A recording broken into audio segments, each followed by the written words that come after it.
Olá, meu amado irmão, minha amada irmã, que a graça do Senhor Jesus repouse sobre você, sobre sua casa, sobre sua família, hoje e sempre, que vocês venham a ser grandemente, alcançados pelo amor, pela misericórdia, pelo perdão e pela graça de Deus.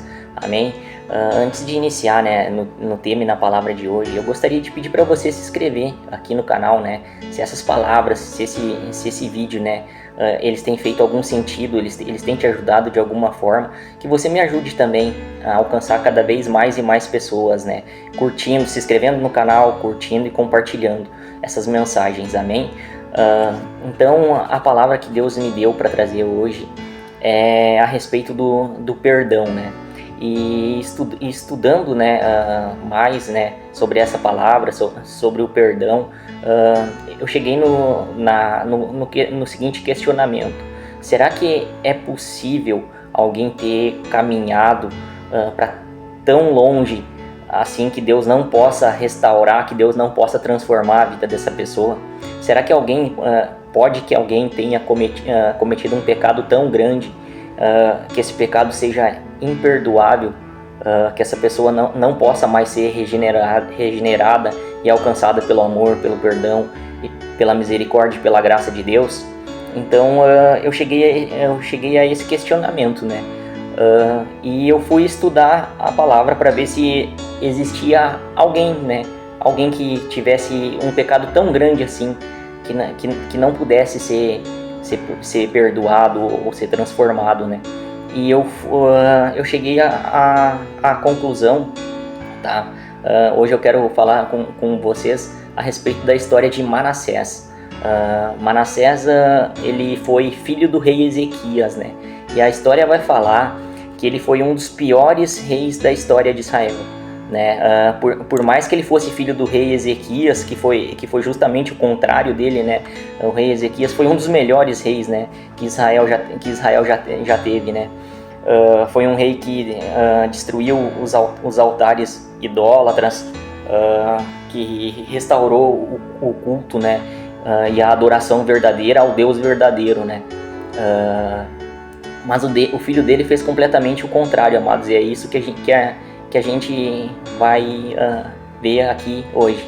Mas somente para dar um spoiler para vocês, digamos assim, não existe, amados, não existe ninguém que Deus não possa alcançar, não existe uma vida que Deus não possa transformar, por mais fundo que a pessoa tenha caído, ou por mais longe que ela tenha ido, o braço de Deus vai ser sempre suficiente para buscar essa pessoa aonde ela estiver, amém?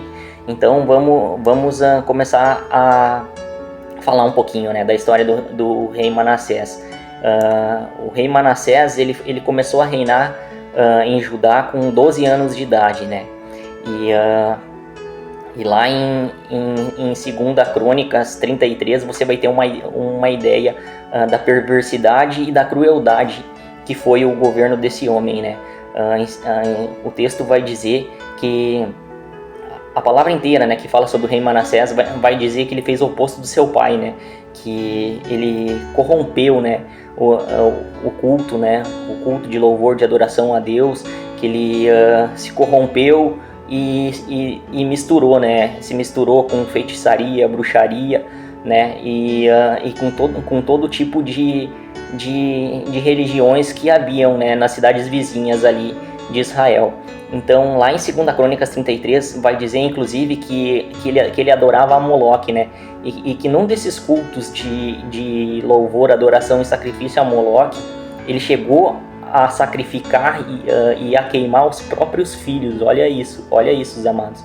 Então, para vocês terem uma noção desse ritual, tá? E de quão perverso e cruel era esse homem, esse sacrifício, ele era feito diante de uma estátua, Eu não sei se a estátua era de bronze ou de ouro, mas ela tinha um aspecto de um ser humano, O corpo era de um ser humano, semelhante ao de um ser humano, e a cabeça era de um touro, E essa estátua era oca ou alguma coisa parecida, mas eles incendiavam essa estátua. E quando essa estátua ficava incandescente, eles colocavam as crianças ali, para essa divindade, essa entidade receber esse sacrifício, E a palavra vai dizer que os sacerdotes, dessa religião de louvor, adoração a Moloque, né, de quem servia a Moloque, eles, para abafar, né, o grito das crianças, eles tocavam tambores e outros instrumentos para abafar o choro dos inocentes, né.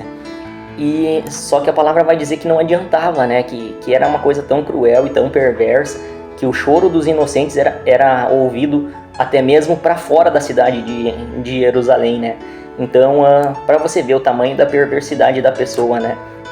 E aí, estudando essa palavra, meus amados, é uma coisa tão forte que vem à nossa mente, né, como é que alguém pode fazer isso com uma criança, com uma pessoa inocente, né? Se existisse alguém que, como eu comecei o vídeo falando, né, que não merece o amor, o perdão, a misericórdia e a graça de Deus, esse alguém era Manassés, né? Olha as coisas terríveis que ele havia feito.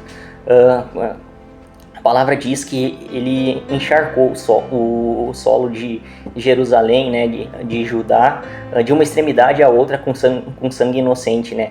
A tradição judaica vai dizer também que ele foi um dos responsáveis, né, por serrar o profeta Isaías ao meio, né. Então olha a perversidade e a crueldade desse homens, né. Mas logo quando eu cheguei, né, estudando a palavra, né, e pensando que no meu entendimento, que se existisse alguém que não fosse alcançado, esse alguém seria Manassés, eu entendi também, né, que não cabe a nós, né, amados, fazer esse tipo de julgamento, né. A gente não tem esse poder, não é a gente que escolhe quem vai ser perdoado ou quem não vai ser perdoado, né. E a gente também tem que entender que a gente também necessita de perdão, que o amor e a misericórdia de Deus, ele também nos alcançou um dia, né? Que a gente também é pecador, que a gente também precisa de perdão todos os dias, né? Então, que a gente venha quando a gente se sente tentado a julgar, a questionar a Deus, o perdão dele e o amor dele por alguém, que a gente venha a se lembrar dos nossos próprios pecados também. Amém, amados? Então, a palavra vai, seguindo na história, a palavra vai dizer que Manassés ele foi levado ao cativeiro babilônico, né? Ele foi deposto, né, do reinado dele, depois de todas as atrocidades que ele havia cometido. Ele foi levado como prisioneiro, né, para o cativeiro babilônico. E lá, talvez, pela primeira vez, ele se lembrou do Deus do pai dele, né? Então a palavra vai dizer que ele se arrependeu, né? Arrependimento é importante, né? E é isso que faz a diferença na vida das pessoas. Que ele não só se arrependeu, como ele se humilhou, né? E então Deus ouviu a oração dele e trouxe ele de volta, né, do cativeiro babilônico para o reinado dele em Israel. Então a história vai dizer que ele foi perdoado, que ele foi alcançado, que ele foi restaurado, né, pelo amor, pelo perdão, pela graça e pela misericórdia de Deus, né? Então, na verdade, o que faz a diferença na vida das pessoas é justamente isso, é o arrependimento verdadeiro, né? E o reconhecimento, né? A palavra diz, né? Fala da importância da gente reconhecer, de confessar os nossos pecados, né? Quem confessa os pecados tem os pecados perdoados, né? E ainda sobre perdão, Romanos 9, no versículo 15 vai dizer, né? Terei misericórdia de quem eu quiser ter misericórdia, e terei compaixão de quem eu quiser ter compaixão. Então tem coisas que muitas vezes a gente não entende, amados, né? O nosso entendimento ele é limitado, mas Deus, na sua infinita bondade e sabedoria, né? Quanto maior o pecado, amados, maior é a revelação do amor, do perdão e da graça de Deus, né? Então, se Deus quiser revelar na vida de alguma pessoa o quanto Ele ama, o quanto Ele é poderoso para restaurar a vida dessa pessoa, quem somos nós, né, para acusar ou condenar alguém? Amém? Então, que a gente venha fazer esse exercício, né, de amor, de perdão, de misericórdia também, né, nos nossos julgamentos com as outras pessoas. E eu queria falar também sobre os dois ladrões, né, que foram crucificados com Jesus naquela cruz, né. Ambos estavam ali, tiveram a oportunidade, né, mas só um alcançou perdão, graça e foi salvo, né? A palavra vai dizer que um dos dois ridicularizou, né? A palavra vai dizer que um falou assim, se tu é mesmo o Deus, desce dessa cruz, salva-te a ti e salva a nós também. E o outro respondeu, né, que eles estavam lá porque eles haviam pecado, né? Então esse era o pagamento pelos pecados deles. Mas Jesus não tinha feito nada, Jesus era inocente. Então é justamente isso, né, amados? Ele reconheceu, por mais que ele fosse um ladrão ou que ele fosse um pecador, ele reconheceu os pecados dele e a condição dele, né? E ele reconheceu a condição de Jesus. Então o que faz a diferença na vida das pessoas é justamente esse reconhecimento. Reconhecer quem você é, né? Quem você e eu somos, na verdade, né? Somos pecadores e necessitamos do amor, do perdão, da misericórdia e da graça de Deus, e reconhecer quem Deus é e saber que Deus pode, né, nos perdoar, não importa qual seja o seu pecado. Deus pode te perdoar e restaurar a sua vida e te salvar. Amém?